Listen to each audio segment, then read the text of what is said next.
Welcome back to the champions league. এবং আজকের এই ভিডিওটা একটু লম্বা হইতে যাইতেছে বিকজ আমি চিন্তা করছি আজকের এই ভিডিওতে আমি টোটাল অ্যানালাইসিস এবং ধরেন প্রেডিকশন এগুলো করব এবং ভিডিওটাকে আমি দুইটা ভাগে ভাগ করছি বিকজ আজকে 4টা ম্যাচ আছে এবং আগামীকালকে 4টা ম্যাচ আছে সেই অনুযায়ী।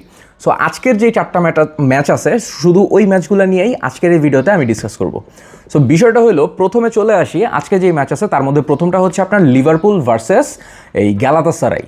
সো লিভারপুল ভার্সেস গ্যালাতাসারাইয়ের মধ্যে আমাকে যদি জিজ্ঞেস করেন আমার ক্লিয়ার প্রেডিকশন হচ্ছে লিভারপুল এই ম্যাচটা জিতা যাবে, but Galatasaray will give a very very tough competition against Liverpool because Galatasaray যে স্কোয়াড ওইটা যারা চিনেন না তাদের উদ্দেশ্যে বলতেছি, যারা চিনেন তারা তো চিনেনি, ওইখানে কিন্তু ভালো ভালো নামি দামি অনেক প্লেয়ার আছে, ঠিক আছে? এমন না যে একটা 14 টিম আসছে লিভারপুলের সাথে খেলতে, এরকম না, ঠিক আছে? So Turkish side very strong এবং লিভারপুলের এগেনস্টে খুব ভালো ফাইট দিবে এবং লিভারপুল এই আজকে যেই 4টা ম্যাচ আছে এই 4টা ম্যাচের মধ্যে যদি কোনো একটা ম্যাচে আপসেট হওয়ার কোনো সম্ভাবনা থাকে তাইলে সেইটা এই ম্যাচটাই, ঠিক আছে? লিভারপুল ভার্সেস গ্যালাতাসারাই, যেখানে যদি আপসেট হওয়ার কোনো কিছু থাকে তাইলে গ্যালাতাসারাই লিভারপুলের আজকে হারাই দিবে, ব্যাড লাক, কিছু করার নেই।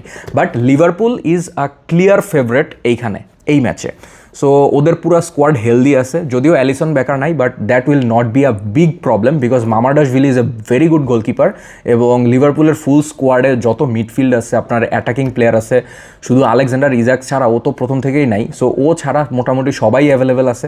সো এবং সবাই মোটামুটি ভালোই খেলতেছে। সো মাঝখানে লিভারপুলের ফর্ম একটু খারাপ ছিল, বাট ওইটা কোনো ম্যাটার না, অত সিরিয়াস কোনো ম্যাটার না। সো এনিওয়ে ব্যাপারটা হয়েছে আপনার, চলেন সেকেন্ড ম্যাচে আসি। সেকেন্ড ম্যাচ হচ্ছে আপনার Bayern versus Atalanta. So Bayern versus Atalanta ম্যাচে বায়ার্ন উইল বি উইনার এবং আমার মতে Bayern is a clear favourite to win the champions league this season.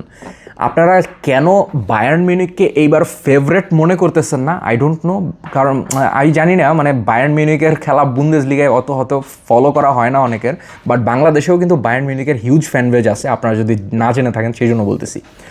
Anyway Bayern Munich আটালান্টাকে minimum 2টা গোল দেওয়া উচিত, যেই ফর্মে আছে এবং যেই স্কোয়াডের তাদের শেপ আছে এই মুহূর্তে, তাদের যে অ্যাটাকিং ট্রায়ো, ঠিক আছে, হ্যারি কেন, মাইকেল অলিজে অ্যান্ড আপনার এই লুইস ডিয়াজ, এই 3জন হয়েছে এই মুহূর্তে ওয়ার্ল্ড ফুটবলের বেস্ট অ্যাটাকিং ট্রায়ো আমার মতে। বিকজ আপনি এরকম আর একটা টিমও দেখাইতে পারবেন না যেই টিমের মধ্যে এই মুহূর্তে ট্রায়ো আছে। ট্রায়ো বলতে আমরা কি বুঝি? অ্যাটাকিং ট্রায়ো, যেমন ধরেন MSN trio, Messi, Neymar, Suarez, আবার এই যে BBC trio, Bale, Benzema, Cristiano, ঠিক আছে? সো ওই যে আবার এর আগে লিভারপুলে ছিল সালাহ, মানে, ফিরমিনো। সো এরকম অ্যাটাকিং ট্রায়ো এই মুহূর্তে যদি পৃথিবীর কোনো টিমে এক্সিস্ট করে তাহলে সেটা একমাত্র one and only Bayern Munich. আর কোনো টিম আপনি খুঁজে পাবেন না যেই টিমে অ্যাটাকিং ট্রায়ো এক্সিস্ট করে। রিয়াল মাদ্রিদের কথা আপনি খাতা কলমে বলতে পারেন, বাট ওইটা অ্যাটাকিং ট্রায়ো হয় না আসলে, ঠিক আছে? কেন আপনার ভিনিসিয়াস, এমবাপ্পে কেউ কখনো ইনজুরি, রদ্রিগো কখনো মানে কেউ কখনো আসে নাই, এরকম একটা অবস্থা। আর তারা 3জন আসলে কম্বিনেশন করে ওইভাবে কখনো খেলতে পারে নাই। বাট এই 3জনের যে কম্বিনেশন বায়ার্ন মিউনিখে, ওইটা একটা ডিফারেন্ট লেভেলে চলে গেছে। বিশেষ করে আপনার লুইস ডিয়াসকে যখন নিয়ে আসছে বায়ার্ন মিউনিখ তখন কিন্তু একটা বিশেষ মানে একটা ইম্প্যাক্ট পড়ছে। অ্যান্ড জামাল মুসিয়ালা, লিনহার্ট কার্ল, এগুলোও ভাই ফিট, এগুলোও খেলবে। সো বায়ার্ন মিউনিখ মানে অনেকগুলা গোল দেওয়া উচিত যেই অ্যাটাকিং লাইন আপ নিয়ে তারা যাইতেছে।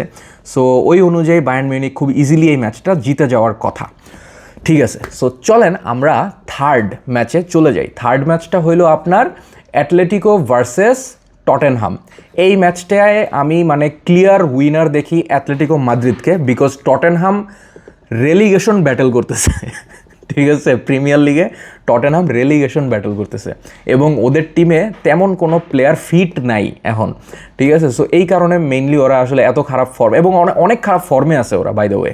সো ওভারঅল যদি আমি চিন্তা করি তাহলে আপনার টটেনহাম এই ম্যাচটা কোনোভাবেই জিততে পারার কথা না।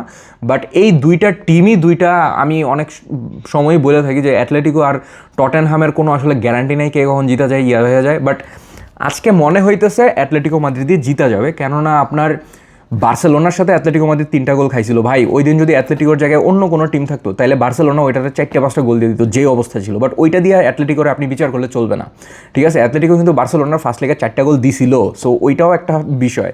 সো এনিওয়ে অ্যাটলেটিকো টটেনহামের এগেনস্টে ক্লিয়ার ফেভারিট এবং অ্যাটলেটিকো এই ম্যাচটা খুব ইজিলি জিতা যাওয়ার কথা। ঠিক আছে, সো ওই পজিশন থেকে দেখলে আর কি। এনিওয়ে, সো গেল গায়ে, এবার আসলো সবচেয়ে ইন্টারেস্টিং যেটার অপেক্ষায় আমরা সবাই আছি, সেটা হচ্ছে বার্সেলোনা ভার্সেস নিউক্যাসল এই ম্যাচটা। এই ম্যাচটা নিয়ে আমি একটা বিস্তর আলোচনা করবো, কেননা এই ম্যাচটা আমার কাছে খুব ইন্টারেস্টিং লাগতেছে।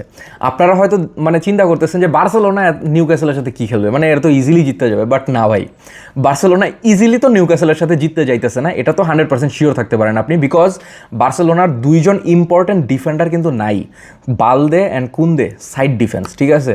যদিও জোয়াও কানসেলো মানে বার্সেলোনার জন্য একটা আশীর্বাদ হয়ে আসছে, মানে এই ডিলটা বার্সেলোনার জন্য অনেক ফলপ্রসূ হয়েছে এই সিজনে, বাট এনিওয়ে ব্যাপারটা হয়েছে আপনার ডিফেন্স নাই দেখে বার্সেলোনা পারবে না এরকম কোনো কথা আমি বলতেছি না। বার্সেলোনা এই ম্যাচটার মধ্যে একটা ক্লিয়ার ফেভারিট, এবং Barcelona will win against Newcastle. আমি বলবো মেবি 2-0 গোলের ব্যবধানে অথবা 2-1 গোলের ব্যবধানে, মানে এরকম একটা ডিফারেন্স হইতে পারে, বাট এর কম বেশি হলে ভাই আমি তো আর জ্যোতিষ না যে আমি সব কিছু যেটা বলবো ওইটাই হয়ে যাবে, বাট আমার যেটা মনে হইতেছে আমি ওইটা শেয়ার করতেছি, ঠিক আছে। Newcastle will give a very tough competition against Barcelona, because নিউক্যাসলের প্লেয়ারদের যে ফিজিক্যালিটি, ঠিক আছে, ওইটা একটা ডিফারেন্ট লেভেলে আছে বার্সেলোনার প্লেয়ারদের সাথে তুলনা করলে। বার্সেলোনার প্লেয়ারদের ইন্টেলিজেন্স অ্যান্ড আপনার স্কিল সেট নিউক্যাসলের প্লেয়ারদের থেকে অনেক বেশি হাই, বাট নিউক্যাসলের প্লেয়াররা আপনার গোলস করবে কীভাবে জানেন? সেট পিস থেকে, বিশেষ করে আপনার কর্নার থেকে বা নর্মাল যে কোনো সেট পিস থেকে, ঠিক আছে। হেড টেড যদি দিতে আসে নিউক্যাসলের প্লেয়াররা, বার্সেলোনার প্লেয়াররা 2বার জাম্প করলেও ওদেরকে আসলে ধরতে পারবে না। সো পুরা ম্যাচে বার্সেলোনার ট্রাই করতে হবে যাতে ওরা কম সেট পিস কনসিডার করে, ঠিক আছে। যত কম সেট পিস তারা কনসিডার করবে, এবং নিউক্যাসল এটাই ট্রাই করবে, সেট পিস নেওয়ার ট্রাই করবে নিউক্যাসল অনেক বেশি, আপনার খেয়াল করলে দেখতে পারবেন আজকে। কেন আমি এটা বলতেছি, কারণ ওদের যে ফিজিক্যাল স্ট্রাকচার, আপনি প্লেয়ারগুলারে দেখেন, এই যে নিক ওল্টেমারা জার্মান স্ট্রাইকার, সে আপনার এত পরিমাণ লম্বা, আমার মনে হয় যে বার্সেলোনার এই যে কুবার্সি এদের 2বার জাম দিতে হবে শুধু ওর হাইট পর্যন্ত টাচ করার জন্য, ঠিক আছে। আর ওই যদি জাম দেয় ভাই, ওরে ধরা ইম্পসিবল। সো কর্নার থেকে নিউক্যাসলের গোল দেওয়ার চান্স অনেক বেশি থাকবে। এবং আপনি এই নিক ওল্টেমারার কথা তো একটা বললাম, আপনার ড্যান বার্ন, দেন আপনার মালিক থিয়াও, ওসুলা, মানে এইসব প্লেয়ারগুলোর ফিজিক্যাল স্ট্রাকচার অনেক স্ট্রং বার্সেলোনার প্লেয়ারদের থেকে, যেন জোয়েলিংটন আছে। বাট নিউক্যাসল যেই জায়গাটায় আসলে মাইর খেয়ে গেছে ওই জায়গাটা হইলো আপনার ব্রুনো গিমারেশ যদি নিউক্যাসলের স্কোয়াডে আজকে থাকতো, তাইলে আমি এটা বলতেছি না ও একেবারে বার্সেলোনারে হারাই দিত, করে ফেলতো, এরকম কিছু না। বাট ব্রুনো গিমারেশ থাকলে নিউক্যাসলের আর বার্সেলোনার ম্যাচটা অনেক বেশি, মানে 18-20 ডিফারেন্স থাকতো, এরকম ধরেন মানে 16-20 ডিফারেন্স থাকতো না এখন। বাট বার্সেলোনার যে ফর্ম আছে এই মুহূর্তে, আপনার Lamine Yamal is in mission, এবং লাস্টে আমার ওর একটা ইনস্টাগ্রাম পোস্ট আমার খুবই ভালো লাগছে যে we have so many things to B excited in future. কেন ওইটা বলতেছিল, ওই যে যখন অ্যাথলেটিকোর সাথে হাইরা গেল তখন এই কথাটা বলছিল, আমার কাছে খুব ভালো লাগছে এটা, যে বার্সেলোনার হাতে এখনও আরও অনেক ইন্টারেস্টিং জিনিসপত্র আছে করার। সো কোপা দেল রে হাইরা গেছে দেখে আপসেট হওয়ার কিছু নেই, চ্যাম্পিয়ন্স লিগ আছে, লা লিগা আছে, সো সব দৌড়েই বার্সেলোনা এখন টপে আছে। এনিওয়ে, বাট বার্সেলোনার যেটা আপনার স্ট্রং জোন ওইটা হলো আপনার লামিন ইয়ামাল অ্যান্ড পেদ্রি, এই 2টা প্লেয়ারে মানে কিছু বলার নাই আসলে। এই 2টা প্লেয়ার যেই টিমে থাকবে ওই টিম ভাই ভালো করবে, এটাই স্বাভাবিক। বাট বার্সেলোনা অনেক বেশি টেকনিক্যাল প্লেয়ার, ফিজিক্যাল প্লেয়ার বেশিরভাগ হয়েছে আপনার নিউক্যাসলে, এবং physical player obviously English premier লিগে অনেক বেশি জরুরি, এবং ওই স্টাইলেই নিউক্যাসল খেলে। সো দেখা যাক, ফিজিক্যাল কন্ট্যাক্ট অনেক বেশি হওয়ার কথা আজকের এই বার্সেলোনা ভার্সেস নিউক্যাসল ম্যাচে। নিউক্যাসল অনেক বেশি ফাউল টাউলও করতে পারে, ঠিক আছে। আমি জানি না সঠিক কী হইতে পারে, বাট আমি তো আর জ্যোতিষ না ভাই, আমি আবারও বলতেছি। বাট এনিওয়ে, আমার যেটা মনে হইতেছে, যেটা আমার ফিল হইতেছে, আমি ওইটাই শেয়ার করতেছি।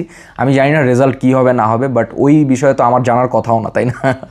বাট রিয়ালিটি হচ্ছে নিউক্যাসল আজকে অনেক ফাউল টাউল করে খেলবে, এবং আমার মনে হইতেছে ওরা সেট পিস নেওয়ার অনেক ট্রাই করবে পুরো ম্যাচে, কারণ সেট পিসে ফিজিক্যালি অনেক বেশি স্ট্রং নিউক্যাসলের প্লেয়াররা বার্সেলোনার প্লেয়ারদের তুলনায়।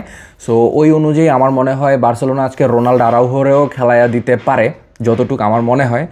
সো যেহেতু একটু লম্বা টম্বা আছে, বাট ওইটা আমার একটা ভুল ডিসিশন হবে বার্সেলোনার। যদি রোনাল্ডো আরাউহোরে খেলায় বার্সেলোনা, আমার মনে হয় না ওইটা আসলে ঠিক হবে, কেননা রোনাল্ডো আরাউহো আসলে যতই ফিজিক্যালি স্ট্রং হোক, ও আসলে একটা বলদ, বুঝছেন।